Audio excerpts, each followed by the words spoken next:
There are mornings when the world seems hesitant to wake, when the light is nothing more than a thin layer of mist sliding across the surface of every object, and time itself pauses caught between night and day. Whenever I read the surviving accounts from the year 1875, I can't help but feel as though I am looking into a place not entirely real, a place where history left behind echoes instead of certainty. And on one pale morning at the edge of New York City, inside that suspended stillness, a story began quietly, almost timidly but powerful enough to fracture the framework of everything we think we know about the past. The fog that day was described as a curtain, unwilling to be drawn back. It swallowed the tracks, hung low over the roof of the station, and blurred the world into a single colorless shape. Before any train arrived, the platform felt abandoned, like a forgotten room where nothing had moved in years. The station master walked slowly with his oil lantern, and the sound of his boots striking the wooden planks seemed too loud for a place that should have been bustling with travelers. He wasn't expecting anything unusual. It was simply another morning, another day. But then he heard the faintest cluster of sounds drifting through the fog. Not footsteps, not voices he recognized. Something softer, more fragile. At first he thought it was wind slipping through the boards of the platform. But wind doesn't tremble. Wind doesn't hesitate. These sounds did. They carried an unease he could not name. He lifted the lantern higher, slicing a narrow path through the mist. And that was when he saw them. More than 100 children stood scattered across the platform, clustered in loose groups, though none of them seemed to lean on each other. They were silent, still, watching him with wide, exhausted eyes. Some held small cloth bundles. Some had nothing at all. And the most disturbing detail was not their presence, but the absence of anyone else. No parents, no guardians, not a single adult. The station master would later say that he looked around more than once, convinced that the adults must be just out of view, hidden by the fog. But there was nothing. Only that impossible image of children standing alone in the early morning cold, illuminated by the dim lantern glow, as if they had materialized out of the mist itself. He approached carefully. He asked the obvious questions. Where are your parents? Who brought you here? Are you lost? But the answers did not come. A few children lowered their heads. Some clutched their bundles tighter. Others moved their lips but produced nothing more than fragments. Fragments of syllables he didn't recognize.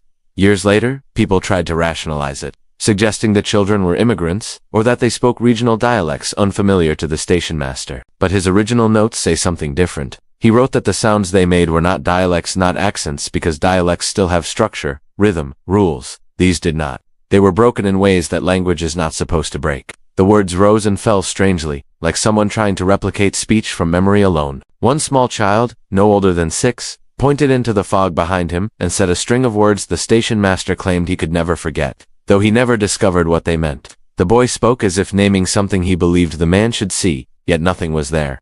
Only fog thickening into a wall. When the station master tried to guide the children toward the waiting area, several hesitated. They examined the beams of the station, the iron rails, the lamps, even the clock on the wall, as though the entire place was a slightly distorted version of something familiar. A girl around 8 pressed her ear to the wooden paneling, listening for some sound she expected but could not find. She stepped back quietly, as if disappointed. None of the children had train tickets. None carried identification.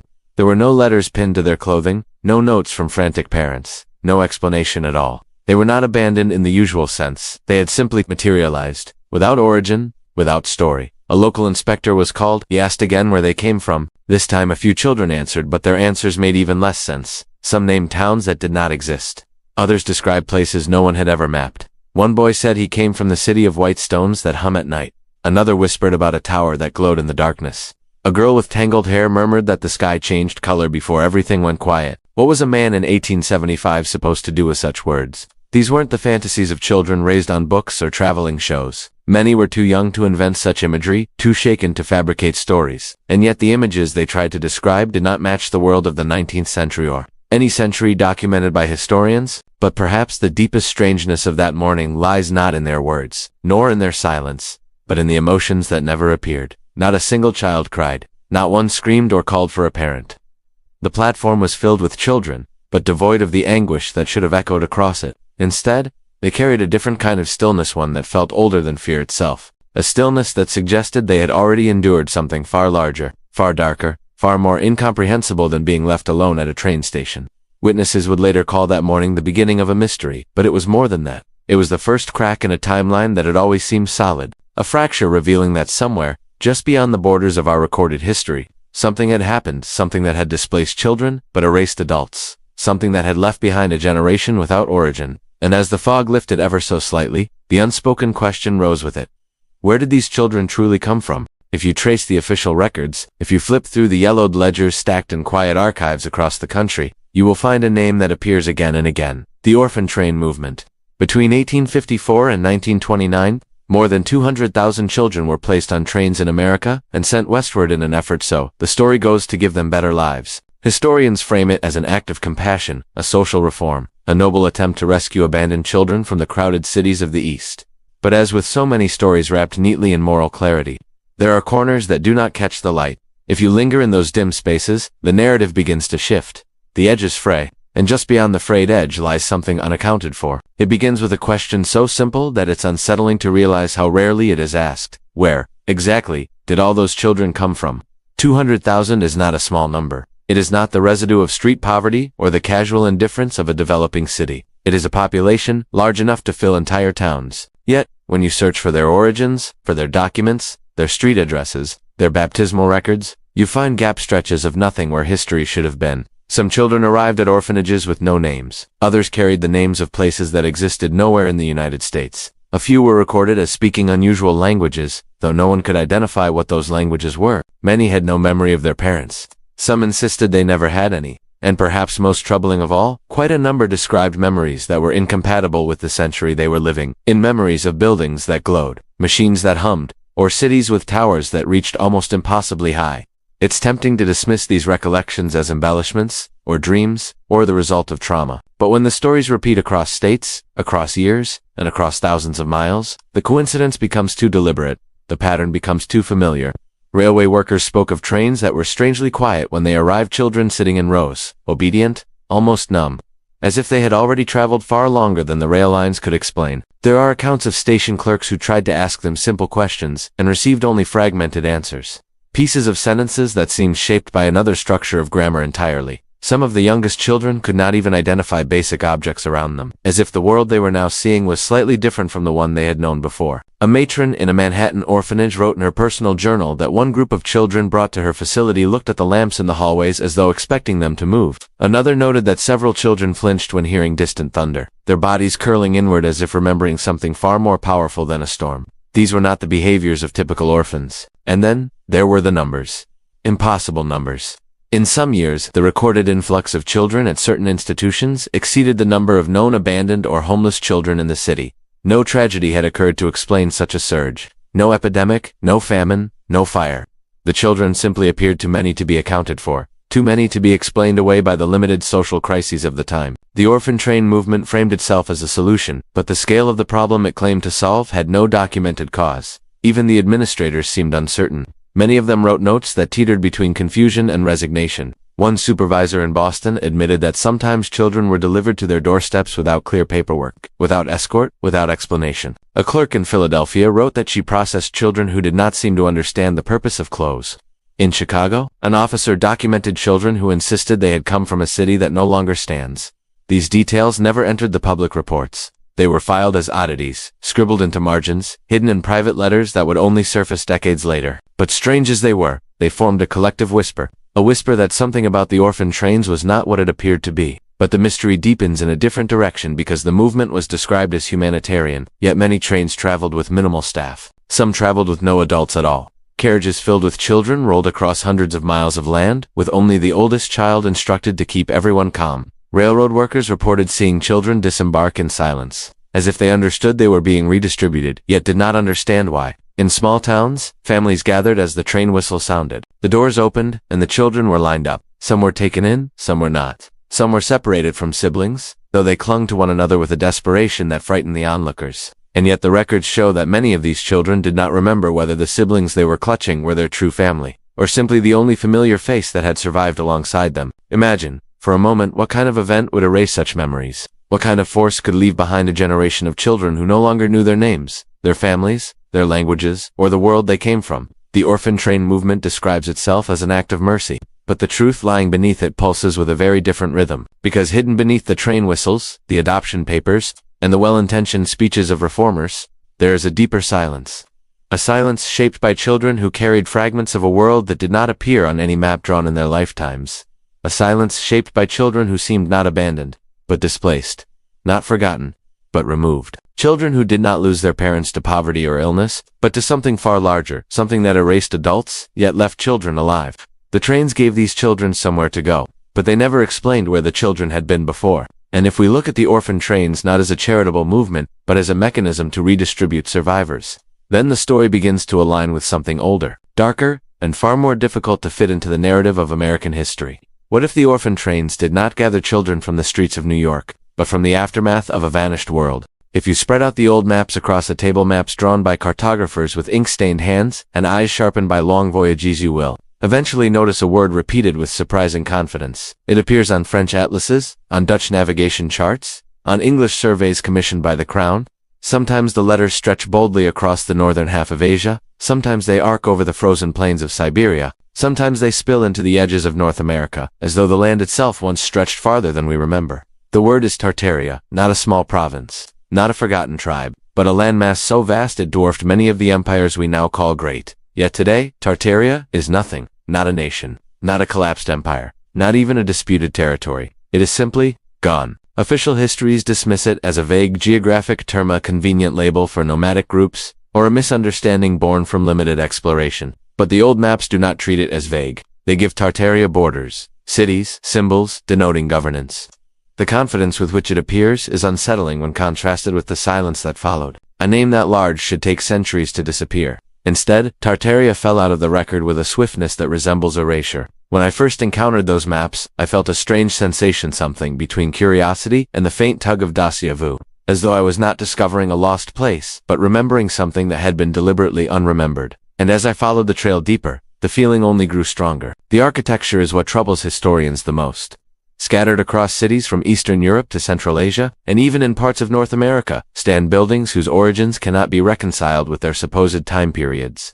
Cathedrals with impossible stone precision, government buildings with facades too ornate for the recorded population sizes, fortresses shaped like stars, geometric anomalies that seem to echo mathematical principles far ahead of their era. Visitors who walked these streets centuries ago wrote letters describing cities built of white stone, glowing faintly in the dusk. Some noted rooftops crowned with metallic spheres. Others described spires that seemed less decorative than functional, pointing toward the sky with a sense of purpose, like instruments rather than symbols. Modern architectural historians, when they dare to touch the subject at all, insist these anomalies are simply misinterpretations or overachievements of small local populations. But their explanations wobble under scrutiny. How could a remote settlement with only a few hundred inhabitants construct a building requiring thousands of skilled laborers? Why do so many structures show signs of having been partially buried, their lower floors sunken into the ground as if the earth itself rose up around them?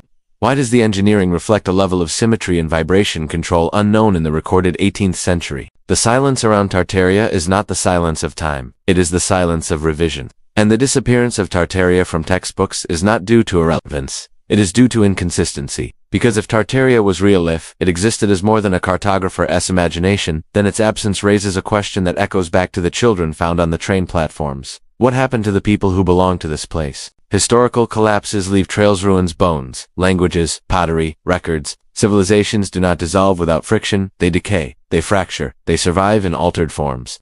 But Tartaria does none of these. Instead, it dissolves like mist, as if someone took a cloth to the surface of the world and wiped away everything except the stone foundations that could not be fully removed. The more closely you examine the disappearance, the stranger it becomes. In one century, Tartaria is a dominant presence. In the next, it has no successor state, no war of extinction, no culture absorbed into a larger empire. It simply fails to appear, like a word deliberately omitted from a retold story. And here, in that omission, the echoes of the children's fragmented memories begin to align with something larger. Their descriptions: cities of white stone, towers that hum, skies that shift in color, mirror the writings of early explorers who approached the boundaries of what the maps called Tartaria. These parallels are not perfect, but memory rarely is, especially the memory of children uprooted from their world, especially the memory of civilizations that suffered sudden, unnatural ends. Some researchers have suggested that the towers topped with metallic spheres were energy devices, conduits of atmospheric electricity, or some forgotten technology of resonance.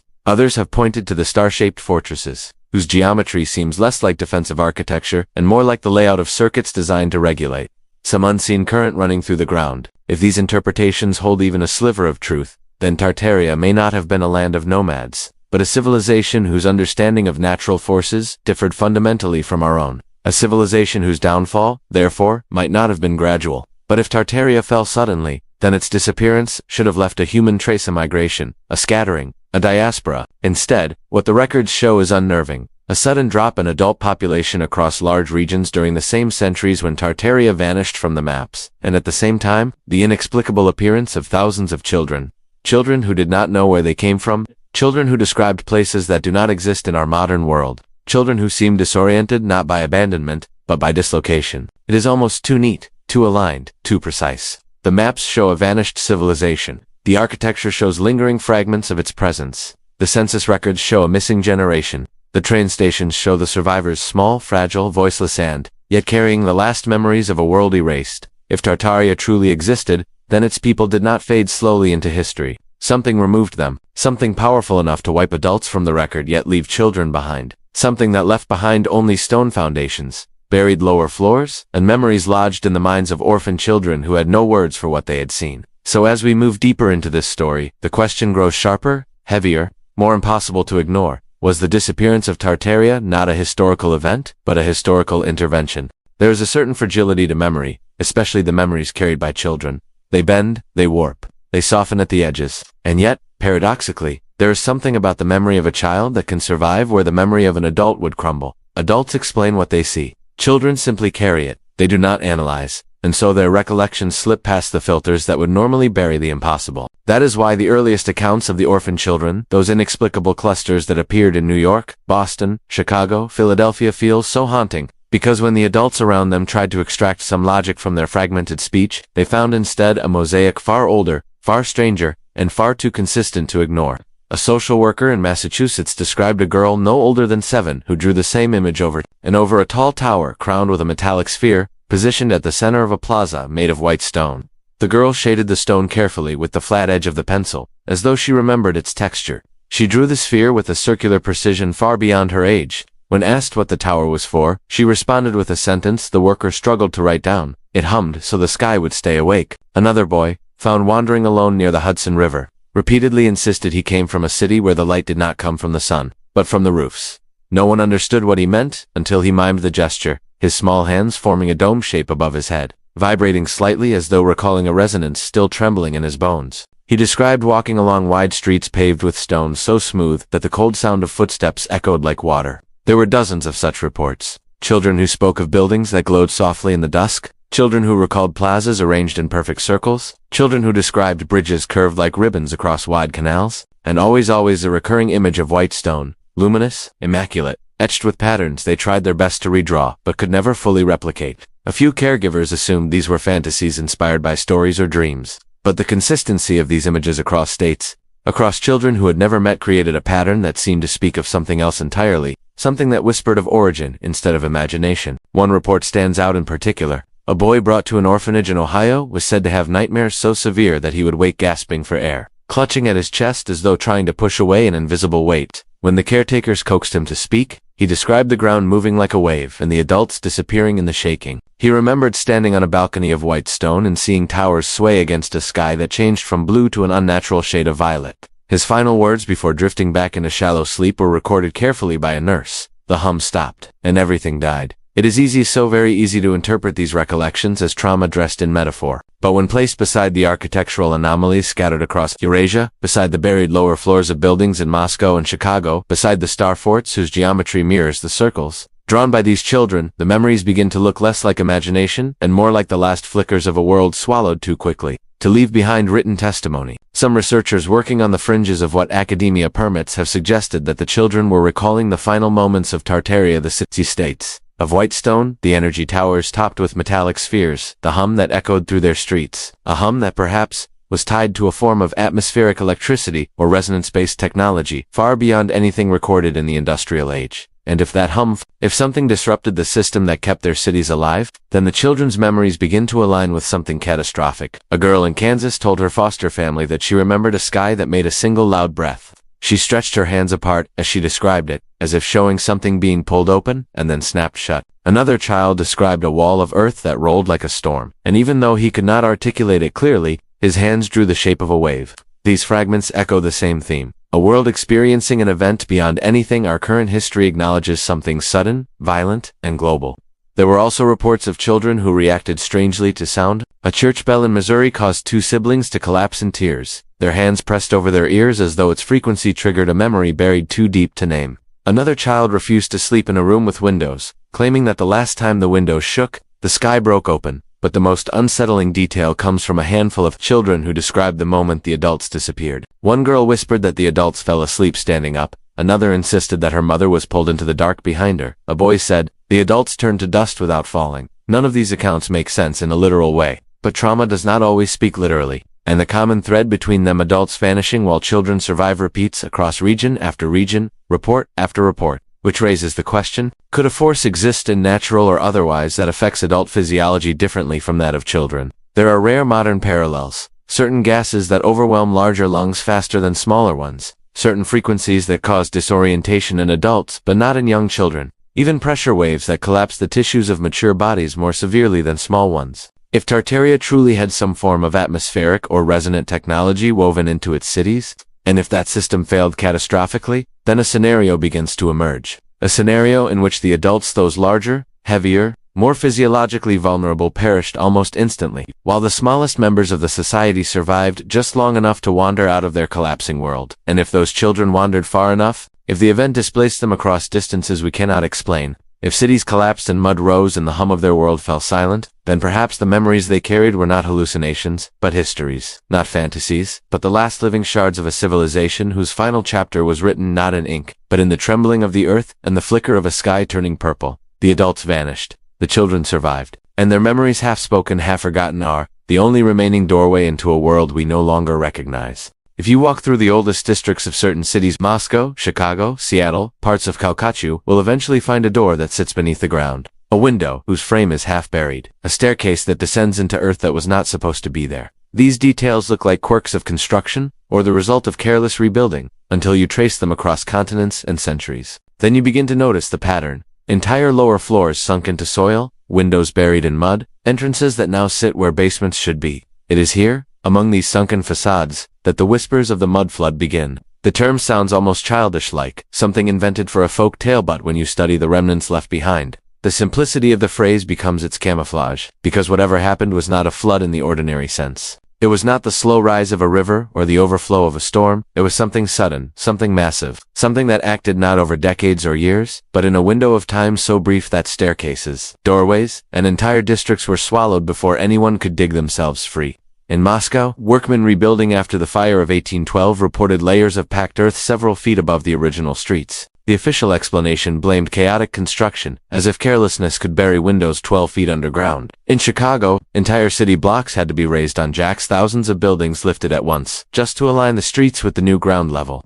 The newspapers celebrated the engineering marvel, but they did not question the deeper oddity. Why was the ground suddenly higher? Why did the buried layers contain windows, door frames, decorative stonework features, meant to be seen, not entombed? Seattle's underground tours reveal similar contradictions. Underneath the modern sidewalks lie intact storefronts, their signs and facades preserved as though they were abandoned in a single afternoon. The city claims it raised the streets after a fire, but the fire did not explain the compacted layers of earth pressing against the old buildings, as if a tide of soil had surged in from somewhere no one could identify. When these buried cities are placed side by side, the pattern becomes too deliberate to ignore. Something covered the old world in a layer of earth, not everywhere, but in enough places to suggest a phenomenon that danced across continents. And here, the memories of the children begin to align with the ruins beneath our feet. Many of the orphan children spoke of a dark wave, though they struggled to describe what it was made of. Some said it was the ground rising, others called it the thick air. Several described a rumbling so deep it shook the ribs, a vibration that made adults collapse but left children disoriented and trembling. One boy in Nebraska said the wave moved like water,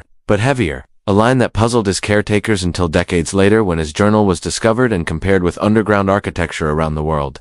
These childhood recollections were treated as nightmares, but nightmares do not bury cities. Something else does. Some geologists suggest that massive landslides or soil liquefaction could explain the buried levels, but these explanations fall apart when confronted with the uniformity of the layers: fine compacted sediment with no debris, no rubble, no gradual accumulation, as though the earth was poured like a blanket over the cities, all at once. And if such an event occurred, something that could move earth as if it were liquid, its effects on the people living there would have been catastrophic. Here, the most unsettling question rises again: where are the bodies? A disaster capable of burying entire districts should leave behind remains tens of thousands of them. Yet archaeological excavations find stone, brick, metalwork, but not the expected graves, not the expected bones. It is as if the population was gone before the earth arrived, which brings us back to the children. The children appeared without parents in the decades following the mud flood anomalies. They appeared confused, fragmented, carrying pieces of a world that no longer existed. Their memories of white cities and humming towers fit uneasily beside the buried facades in Moscow and Chicago.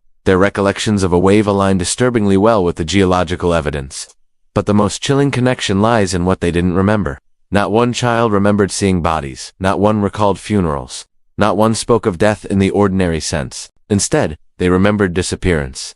A girl in Minnesota whispered, "The adults were gone before the ground came." A boy in Illinois said, "They were taken by the air." Another child described adults falling without falling, as though something invisible had pulled the life from them. These fragments suggest something more complex than a natural disaster. A mud flood alone does not remove adults. It does not strike with selectivity. It does not erase a generation while sparing the smallest among them, unless the mud was not the cause, but the aftermath, unless something else, something unseen, perhaps something tied to the very structures that children remembered, occurred first. A failure of technology, a collapse of atmospheric resonance, a pressure event that suffocated adults whose lungs were larger, deeper, more vulnerable, a frequency that spared small bodies but crippled mature ones.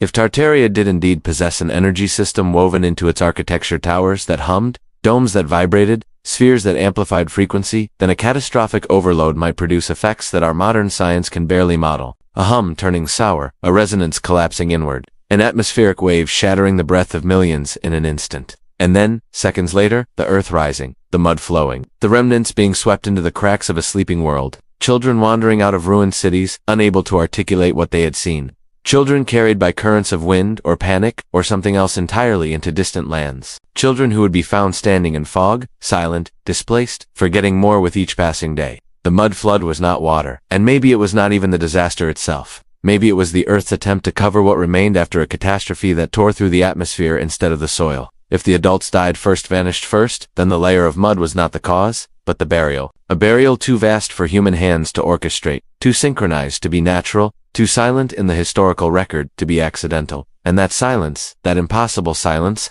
is the first sign that the mud flood was not just geological, but historical. A curtain pulled across the remnants of a world that ended not with gradual decline, but with a single, devastating breath. There is a quiet kind of terror that lingers in the absence of explanation, not the kind born from chaos or violence, but from the empty spaces where answers should be. And when you look closely at the decades surrounding the mud-buried cities and the sudden appearance of unaccompanied children, you begin to feel that emptiness pressing inward, an outline of something enormous, something unspoken, because the strangest part of this entire mystery is not the mud, not the lost architecture, not even the displaced children, it is the missing adults. Across census records from Russia to the American Midwest, from parts of Central Asia to pockets of Europe, the same anomaly repeats. A sudden, sharp decline in adult populations. Entire towns documented one decade seem to evaporate by the next, not slowly, not through migration or war, but in a way that left behind infrastructure without inhabitants, homes without families, streets without footsteps. And in the rare cases where survivors spoke of what happened, their words were fragmented to the point of illegibility, like broken memories that had been hurriedly swept into corners. One account from a village near the Ural Mountains described a silence that arrived in the night. Another from Eastern Europe mentioned a pressure in the air that made the children cry. A diary found in an abandoned farmhouse in Illinois contained the chilling line, "The little ones are untouched. The grown have fallen." No explanation followed. The entry simply ended. In modern terms, historians blame record-keeping errors, epidemics, population movement. But when these explanations are placed beside the architectural evidence, the buried streets, and the arrival of children who spoke of trembling skies and unseen forces, the inconsistencies begin to echo too loudly. Something happened to the adults, something specific, something selective, and whatever it was, it left the smallest among them standing alone. Imagine a wave of pressure rolling across a city, not the kind that crushes buildings, but the kind that ripples through the air itself. Infrasound can make a room shake without touching the walls. Certain frequencies can overwhelm lungs, distort perception, destabilize the inner ear. Modern experiments show that deep low-frequency hums can collapse human consciousness in seconds. Now imagine a system, perhaps a resonance network, perhaps an energy grid stretching across an entire civilization. Towers humming, domes vibrating, metallic spheres capturing the pulse of the atmosphere. If such a system existed, and if it failed, the collapse might not look like a storm or an explosion. It might look like a moment of silence, silence with consequences invisible to the eye. Children with smaller lungs and lighter bodies might withstand the shock. Adults might not. What happens when an entire atmospheric system hiccups, when a resonance slips out of harmony, when the very air becomes a weapon without intention? The children's memories point toward this idea. Their drawings, their descriptions, the way they spoke of pressure, of sound, of adults falling while they remained upright. One child in an orphanage in Pennsylvania said the sky closed like a fist. A girl in Kansas described the ringing that made the grown-ups sit down and not get up again. A boy in Canada whispered to a caretaker that the air broke. These aren't images of war. They aren't images of plague. They are images of an environmental failure, swift, invisible, catastrophic. But if this were merely a natural resonance collapse, why the silence afterward? Why the rewritten maps? Why the sudden repurposing of architecture? Why the absence of mass graves? Perhaps the adults did not collapse in the streets. Perhaps they vanished before the burial. Perhaps the mud flood was not the cause of death, but the veil pulled over what was left, the ground rising to swallow the empty spaces where people once lived. In some testimonies, the children spoke of their parents fading, a word that seems poetic until you consider the physiological effects of certain atmospheric anomalies. Sudden drops in pressure can temporarily distort vision. Electrical discharges can create flashes of light and induce loss of consciousness. In some descriptions, adults turned blurry or became quiet like shadows. These might be the memories of very young minds trying to describe something they could not understand, or they might be literal, in ways we are not prepared to contemplate. Because if Tartaria did possess advanced energy systems tied to the architecture the children remembered, then a collapse might have resembled not just a failure, but an erasure, a reset, a cleansing wave of resonance that targeted mature bodies more severely, leaving only the youngest to survive. And then, almost like an aftershock, the earth moved, mud flowed, cities sank, and the children wandered out of the ruins like survivors of a world that no longer existed. This possibility would explain the most troubling detail of all, the absence of remains. Archaeological digs uncover structures, tools, artifacts, but the expected bones of millions of adult inhabitants are missing. In some places, subterranean chambers contain skeletal remains that do not match the historical timeline. But in the mud-layered cities themselves, there is only silence. It is as though the world had cleaned itself. Some researchers suggest that the adults were not killed, but removed, that the reset was not accidental, but deliberate, that the event was orchestrated to clear the old world, to erase the previous civilization, to repopulate the land with children who had no memory of where they came from. A blank slate in human form. This is the darkest theory, but it is also the one that fits the shape of the silence.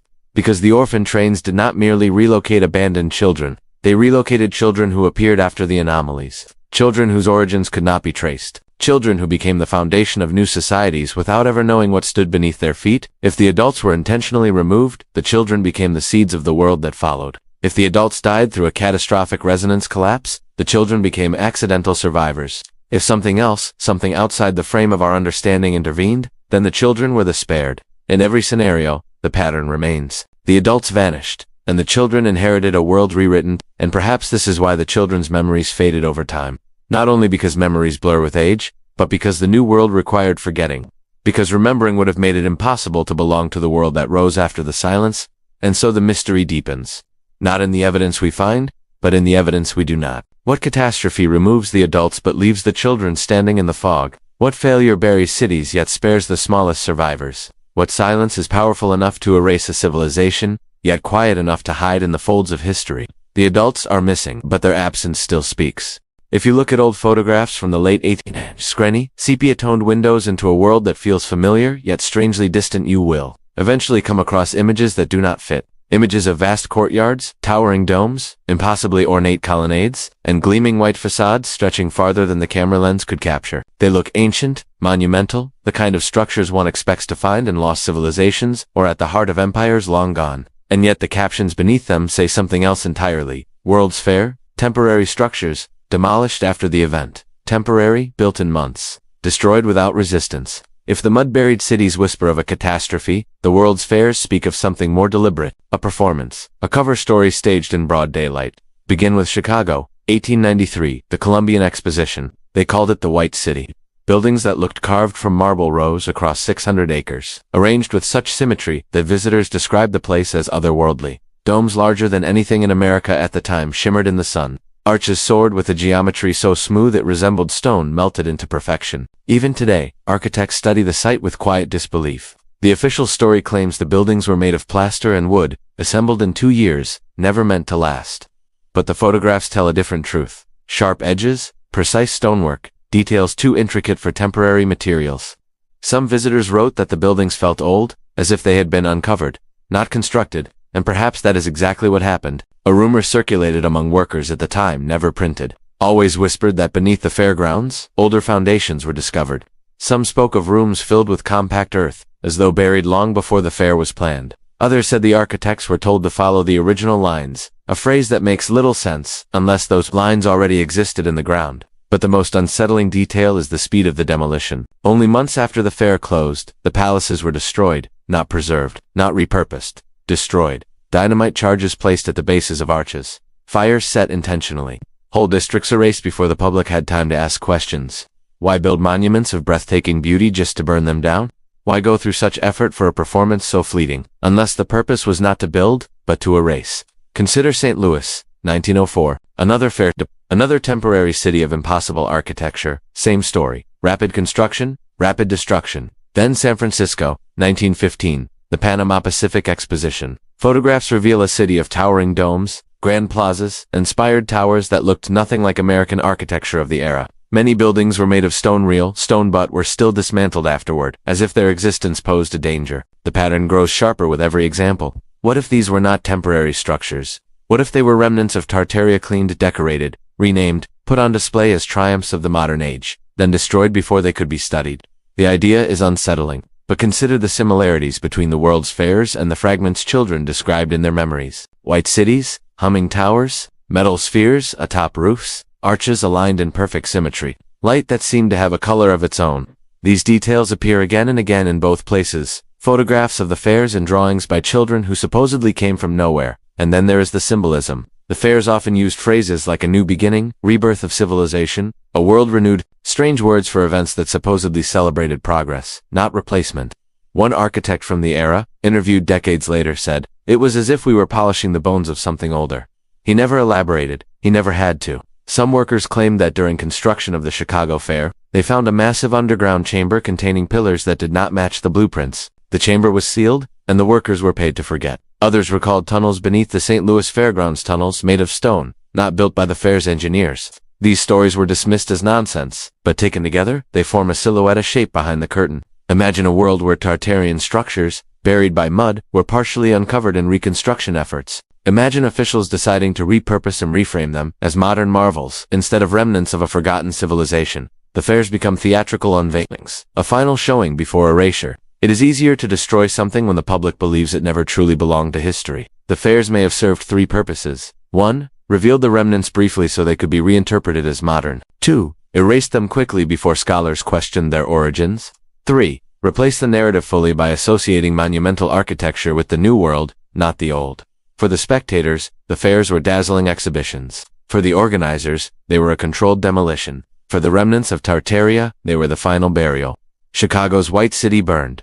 St. Louis's palaces collapsed. San Francisco's domes fell to dynamite. Paris's electric tower, once rumored to be an atmospheric device, was dismantled. Each fair ended in destruction, as if the world could only safely admire grandeur that was temporary, not inherited. And this raises an uncomfortable question. If the fairs were the funeral pyres of Tartaria's architecture, what else was displayed there? What knowledge? What artifacts? What technologies disguised as innovations of the modern age? Many inventions showcased at these fairs appeared suddenly, without clear lineage: electric lighting, moving walkways, large-scale refrigeration, early communication devices. They were attributed to inventors whose backgrounds were oddly vague, whose patents inherited strangely ancient engineering principles. If these technologies were taken from the remnants of a lost civilization, the fairs would have been the ideal stage to introduce them to the world, rebranded, repackaged, detached from their origins. A world built on forgotten roots must first bury the roots. Only then can a new narrative grow. As you walk through old photographs of the world's fairs, the buildings stare back like ghosts, beautiful, impossible, and transient. Their destruction is not an act of practicality. It is an act of memory control. Because nothing challenges a rewritten history more than stones that don't belong to the story. And nothing reveals the truth more dangerously than a city that looks too ancient to be new. Disasters often reveal more than they destroy, not because they rewrite the world, but because they peel it back. They break the surface. They expose what was never meant to be seen. And in the spring of 1906, when San Francisco awakened to the shattering roar of the earth beneath it, the city was not only witnessing an earthquake, it was witnessing a revelation.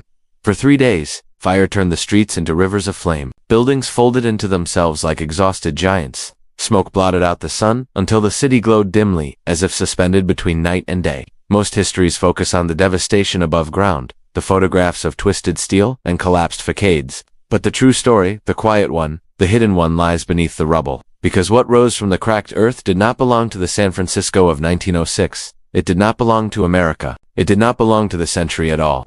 The first anomaly surfaced near the waterfront, where workers uncovered a cavity beneath a collapsed warehouse. Inside, lit only by flickering lanterns, they found stone walls, older than the city itself, older, some said, than any structure they had ever seen in California. The bricks were darker, smoother, arranged with a precision more reminiscent of European megaliths than frontier architecture. And then they found the bones. 2 skeletons, lying side by side, clothed in fabric that baffled coroners. The weave was tight, almost metallic. Threads glimmered under lamplight where no dye should shine. One garment contained a palm-sized plate of metal etched with a spiral pattern that produced a faint ringing when lightly struck, as if it were built to resonate with something long forgotten. Within hours, officials confiscated the object. The workers were instructed to say nothing. It would not be the last discovery. In a district near Market Street, rubble removal revealed a descending staircase, one that should not have existed. It led to a chamber filled with compacted earth, its ceiling arched in a style no architect could identify. The air inside was cold, stale, untouched by the century. Carved into the remaining wall was a symbol, a circle crossed by radiating lines, almost like an early diagram of energy flow. Workers whispered that it felt like stepping into a world that had been sealed away, buried intentionally, waiting for a mistake in the earth to bring it back. Across the city, similar stories emerged. Each time, the pattern was the same. Rooms beneath rooms. Foundations beneath foundations. Walls built from stone older than San Francisco. Artifacts no one recognized, and always someone arriving to remove the evidence. Some wore city uniforms, some did not. None gave names. In the chaos of fire and destruction, it was easy to hide these anomalies, easy to erase them again, easy to fold them into the ash of a collapsing city. But a few testimonies survived, letters, journals, and whispered accounts passed quietly through families. One firefighter wrote that while digging through debris near Russian Hill, his team uncovered a network of tunnels, brick-lined, and extending farther than any official map suggested. Some tunnels led nowhere. Others led to chambers sealed by mud so dense it looked poured, not eroded. The men attempted to dig further, but were stopped by officials who claimed the tunnels were unstable and must remain sealed. Another worker described a staircase made of stone unlike any found in California, cool to the touch, dusted with sediment that suggested extreme age. Before the team could descend fully, military personnel arrived, claimed jurisdiction, and ordered the site closed. What were these underground structures? Who built them? And why were they buried under layers of earth before San Francisco existed? To answer this, you must look back to the mudflood patterns, those buried windows in Moscow, those sunken streets in Chicago, those submerged facades in Calcutta. The architecture uncovered in San Francisco matches the same anomalies. Arches filled with packed soil. Structures designed for a ground level that no longer exists. Stonework too sophisticated for the supposed builders. If Tartaria's footprint stretched farther than the maps reveal, if it once spanned Eurasia, crossed oceans, and touched lands far from its recorded borders, then its ruins would not be limited to one continent. They would lie beneath cities everywhere, waiting for earthquakes, excavations, or construction projects to expose them. San Francisco may have been one of those places, but the most unsettling evidence was not architectural, it was skeletal. The clothing found on some remains bore patterns not seen in American textiles.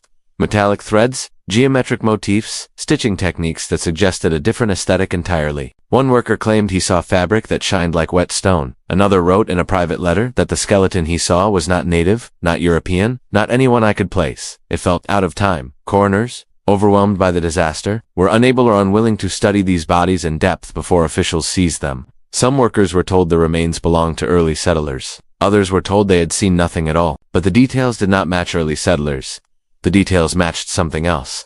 They matched the descriptions drawn by the orphan children of the 1800s, the children whose memories contained white cities, humming towers, symbols etched in stone, and clothing that glimmered with strange metallic fibers. It was as if the earthquake had cracked open a layer of history, carefully sealed away. Then came the tunnels. Under parts of the city, workers found corridors carved directly into bedrock, smooth, proportioned, precise. Some led to chambers filled with hardened mud. Others were blocked by stone doors that did not resemble anything from American architecture. One tunnel contained a series of steps that descended into darkness until the mud blocked the path of frozen motion from centuries before, captured in solid earth. Many workers left the city after these discoveries, unsettled by what they had seen, more unsettled by what they were told not to see. If the 1906 earthquake revealed remnants of Tartaria, the aftermath erased them a second time. Fires consumed evidence, officials sealed off sites. reports vanished in the smoke. But something escaped the silence, something that refused to be buried again.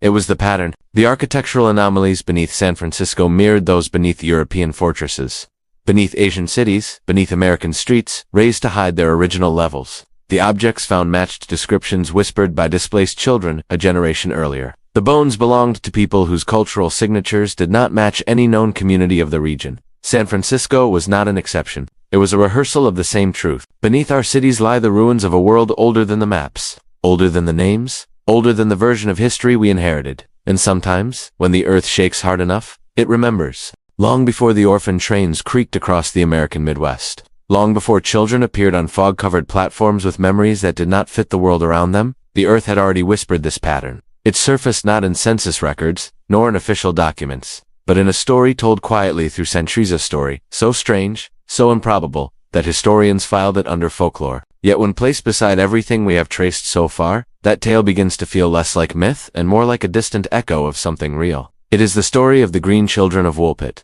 The year was sometime in the 12th century. Accounts differ by a few decades, as medieval chroniclers often wrote years after events occurred. What does remain consistent is the location. A village called Woolpit in Suffolk, England, named for its deep wolf-trapping pits carved into the ground. One afternoon, villagers discovered two children near the pits, a boy and a girl dressed in unfamiliar garments. Their skin, according to every account, held a faint green tint. They did not speak English. They did not speak any known language. And when offered food, they refused everything but raw beans, which they ate in handfuls. The villagers cared for them, giving shelter and time. Slowly, the children learned the local language, and then the story turned stranger. They said they came from a land without sunlight, a land of perpetual twilight, a place separated from this world by what they called a river of light. Medieval texts struggled to interpret this phrase. Some believed the children meant a literal river, others thought it symbolic, but when you compare their descriptions with the memories preserved in later centuries, children, speaking of glowing skies, shifting horizons, tunnels that led to unfamiliar lands, the imagery becomes hauntingly familiar. According to the accounts, the children had been tending their father's livestock when they heard a sound, like bells. They followed the sound into a cavern, wandered for what felt like days, and emerged into the bright world above, terrified, disoriented, unable to understand where they were or how they had arrived. This story, when told in isolation, feels like a myth. Yet the deeper you look, the more its layers align with something unsettling. A sudden displacement, a shift in environment, the appearance of children without adults, a language no one recognized, memories of a world beneath or beyond the surface.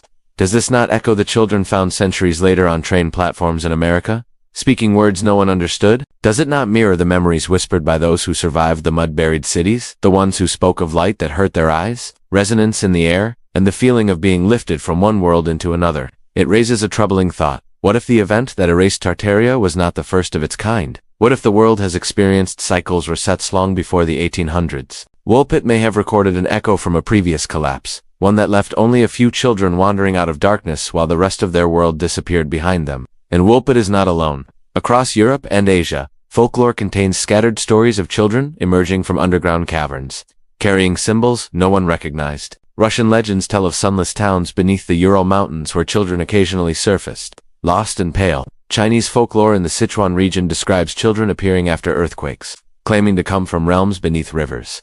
In one Central Asian tale, a boy emerged from a crack in the ground carrying a metallic pendant carved with geometric symbols, a detail eerily reminiscent of objects found in San Francisco centuries later. Folklore dismisses these tales as metaphor. History ignores them. But when aligned with the Tartarian pattern, they begin to resemble early chapters of the same recurring story. Consider the similarities. 1. Children appear without adults. Every legend describes the same imbalance: young survivors. No guardians, no families, no elders. 2. They speak unknown languages, languages with no traceable origin, often described as melodic or fragmented. 3. They describe worlds without sunlight, or with distorted skies, twilight lands, hazy atmospheres, colors that do not exist in the known world, for they recall tunnels, caverns, or gateways, not supernatural portals, but passageways, physical or environmental, that shift reality. 5.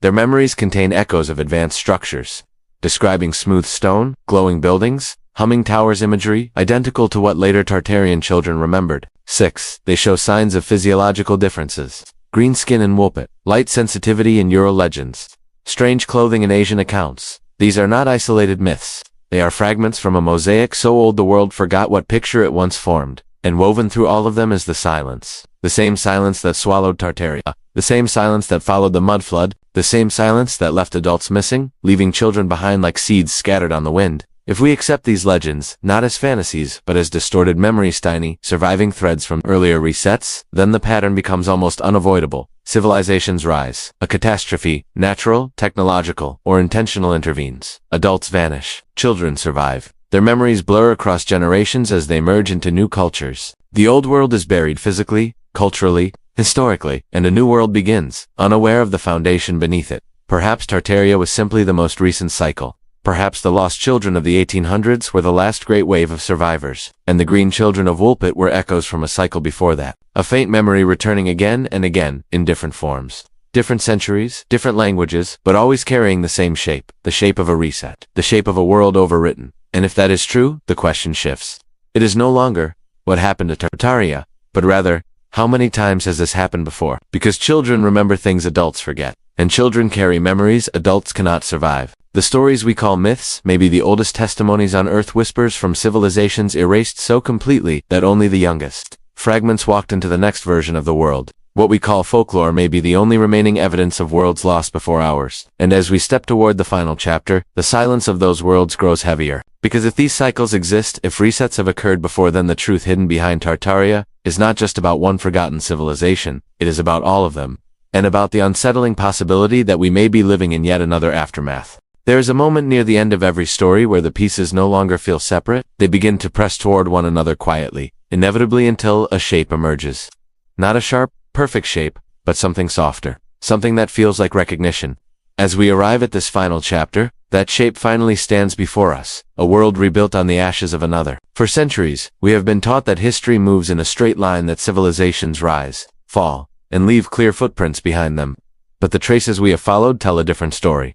One where the footprints are buried, one where the ground shifts, one where a civilization does not decay but disappears, and its memory is replaced so cleanly that the world forgets it ever existed. If Tartaria truly stood as a vast and advanced world, its architecture humming with energy, its cities shining with white stone, its people living within a system of atmospheric resonance, then its erasure was not a slow unraveling. It was a collapse so sudden that only children survived to carry its last memories. The mud-buried cities reveal the physical scar. The orphan trains reveal the human consequence. The world's fairs reveal the repackaged remnants. The Woolpit children reveal the pattern predating it all. The missing adults reveal the mechanism, whatever it was, that reset a world. And then, quietly, a new world rose. The 1700s and 1800s saw nations ascend with impossible speed. Empires reorganized. Technologies appeared without clear lineage, electrical systems, industrial machinery, architectural methods that seemed to arrive from nowhere. Maps were rewritten. Borders redrawn. Entire population records adjusted. A new narrative declared itself the only narrative. It is not that the new world lied, it is that it inherited something it could not explain. Perhaps the greatest clue lies in what came immediately after Tartaria vanished. Standardization. Standard measurement systems, standard language systems, standard historical timelines, standard architectural styles, standard educational structures, as if someone or something wanted to ensure that whatever story came next would not leave room for the fragments of the old one. Maybe it was natural, maybe it was unintentional. Maybe it was the world stabilizing itself after a shock, or maybe it was deliberate. A reset does not merely erase, it replaces. It fills the silence with something new so the world will not hear what lies beneath. And what lies beneath are traces, always traces. Buried windows, forgotten tunnels, unexplained foundations. Children who appeared from nowhere, languages no one recognized. Bones that did not match their century, symbols that re-emerge across continents. Put together, they form a constellation, one that does not claim truth loudly, but whispers it in the quiet spaces between known history. Somewhere in that constellation, Tartaria flickers back into view. And now, as we move into the last 300 words of this journey, we slow down not to solve the mystery, but to sit with it. History is not only what is written, it is also what is forgotten. Sometimes the forgotten parts vanish because time erodes them, but sometimes they vanish because the world moved too quickly, because survivors grew up in new lands, with new names, and their memories blurred into dreams. Because cities rebuilt themselves on the foundations of ruins they never meant to uncover. Because silence is easier to hold than questions that stretch beyond the edges of the map. Tonight, as you sit here listening in the dim glow of your screen, the world around you feels calm, familiar, modern, but beneath that familiarity lies a deeper stillness. The kind that only appears when something old has been buried long enough to be mistaken for absence. Tartaria may never return to us through monuments or textbooks or official records, but perhaps it returns through subtler things. A child's inexplicable memory, A symbol carved into stone? A window sitting strangely below the ground? A story recorded as folklore because something about it felt too strange for the history books? Maybe the truth of Tartaria is not meant to be proven, but remembered. Not as a conspiracy, not as a threat, but as a reminder that the past is larger than the stories we inherited. And maybe, in some quiet way, that is enough. As we close this journey, let the mystery breathe. Let the questions remain unanswered. Let the silence speak its own language. For we are not living at the beginning of the world. We are living in the aftermath of something older, something vast, something that once filled the earth with white cities, humming towers, and the footsteps of children who survived the end of their world so ours could begin. And their echoes are still here, whispering beneath the ground.